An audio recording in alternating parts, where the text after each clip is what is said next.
তো কিছু কিছু টিভি শোজের সাথে না আমাদের একটা ইমোশন জড়িয়ে আছে ছোটবেলার। তার মধ্যে অন্যতম হচ্ছে গিয়ে আহাট। কিন্তু আহাট আমি যতবার দেখি, মানে এখনো দেখি, ততবার দেখি ভূতগুলো করতে করতে আসে। মানে কি হিসাবে ভূতগুলোরা বানায়, মানে ঘুমায় না ভূতগুলো নাকি, মানে কি গলায় খোলা খারাপ হয়, কোনো কোনো সমস্যা হয়, কোনো কি হিসাব করে বানায় ভূতগুলোরে? আমরা হ্যাঁ করতে করতে কেন আসে?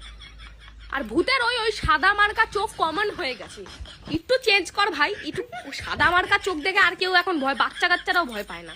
আর অদ্ভুত প্রশ্ন দুটো, কে ওখানে, কে কে তোর কি জানার, কে ওখানে, ওখানে কে তোর কি জানার, তো ওখানে চলে যা, তো ভয় করছে। আর দ্বিতীয় আমার প্রশ্ন হচ্ছে, তুমি কে, তুমি কি চাও, ও কি চায় তো তোর কি, ও কি চায় সেটা তো তোর দায়িত্ব নিয়ে রেখেছিস তুই দেওয়ার।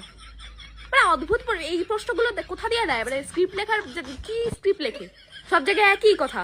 তুমি কি চাও, ও কি চাইবে, ওরকম ধামড়া মুখ নিয়ে, ওরকম অখান্ত একটা মুখ নিয়ে কি চাইবে ও তোর কাছে? সমাধানা চাইবে নিশ্চয়ই, তোকে মারতেই চাইবে। অদ্ভুত প্রশ্ন ভাই। তাও কি চাও? আর একটা আছে সিআইডি ভাই, আলাদা লেভেলের। কোনো খুন হোক, মার্ডার, যে কোনো চুরি হোক, নর্মাল চুরিতেও সিআইডি কে ফোন করে।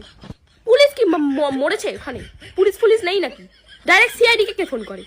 পুলিশ না পারলে তারপর সিআইডি রাখে, ডাইরেক্ট সিআইডি। আর সিআইডিরও কাজ নেই, আর মানে কোনো সেরম নাম্বার নেই, হয় ওই দয়া ধরে মোটাটা, আর নয় ওই পদ্মুমান। আর অদ্ভুত ব্যাপার হচ্ছে, একটা কেস থাকাকালীন অন্য কেস ওদের মানে আসেই না। সিআইডি শুরু হলো, প্রথমে একটা কেস পেলো, ব্যাস হয়ে গেল। তার মাঝখানে যে 1000টা ফোন আসলো, 1000টা কেস পেলো, ওরম হয় না। একটা কেস নিয়ে চলতে থাকে। কি ফালতু সময় এদের, কি মানে। আর ডাইরেক্ট সিআইডি কে কি করে ফোন করতে পারে? মানে আর যারা ফোন করে তাদের কাছে নাম্বার রেডি থাকে ভাই। মানে ওরা জানতো ওই সময়টা মানে খুন হবে, ওই সময়টা চুরি হবে, ডাকাতি হবে, ওরা জানতো। ওই সময় অটোমেটিক নাম্বার পেয়ে যায়, গুগল ফুগলও সার্চ করেন, এমনি পেয়ে যায়।